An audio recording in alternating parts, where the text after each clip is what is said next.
हे आहेत रताळी, स्वीट पोटॅटो. तर हे मी आता स्वच्छ धुवून घेते ना. यांना माती वगैरे भरपूर असते ना, हे स्वच्छ धुवून घ्यायचे आणि याची साल काढून घ्यायची अशा प्रकारे.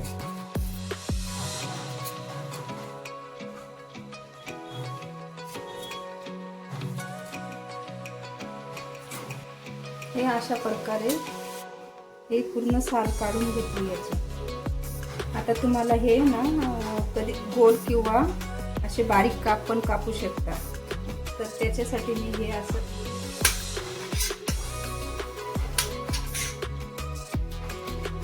असे एकदम बारीक काप कापून घेणार आहे. म्हणजे ते शिजले पण छान जातात, खायला पण छान लागतात. आता हे रताळू आहेत ना, आपण हे अशा प्रकारे बारीक कापून घेतले आणि त्याच्यासाठी मी आता घेतलंय 1 वाटी बारीक कापलेला गूळ, दूध टाकून घेतलं आणि साजूक तूप घेतलं. तर आता आपण इथं फोडणी घालून घेऊया. त्याच्यासाठी तूप घ्यायचंय.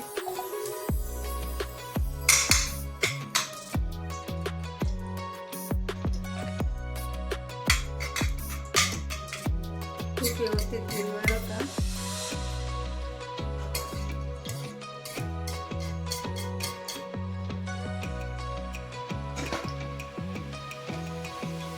आता हे तूप गरम झालंय आपलं व्यवस्थित. आता याच्यात हे टाकून देते.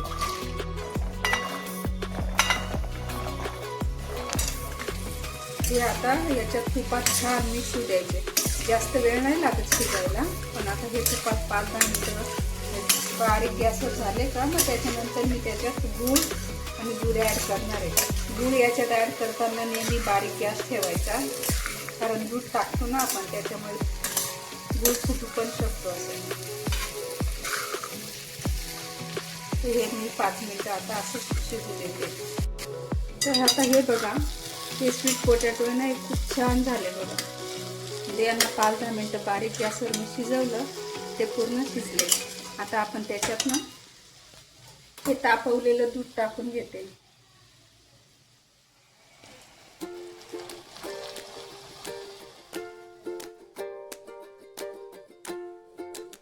दूध आता जसे असतील ना, क्वांटिटी जशी असेल त्याच्यानुसार टाकायचं. फक्त असं पूर्ण शिजलं गेलं पाहिजे, ते तेवढ्या प्रमाणात हे दूध टाकायचे. आता हे दूध बघा असं, म्हणजे त्याला पूर्ण सगळीकडेच मिक्स झालं पाहिजे. आता गॅस एकदम बारीक केलाय. आता मी हा गूळ बारीक करून घेतलेला आहे. आता हा गूळ टाकायचा आहे.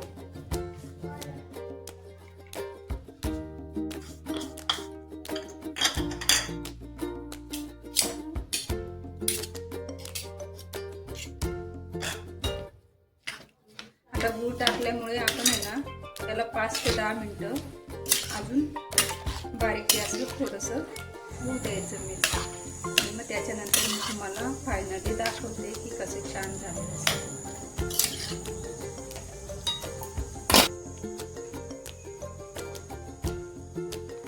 हे बघा, हे छान शिजले ना. आता हे आपण खाऊ शकतो.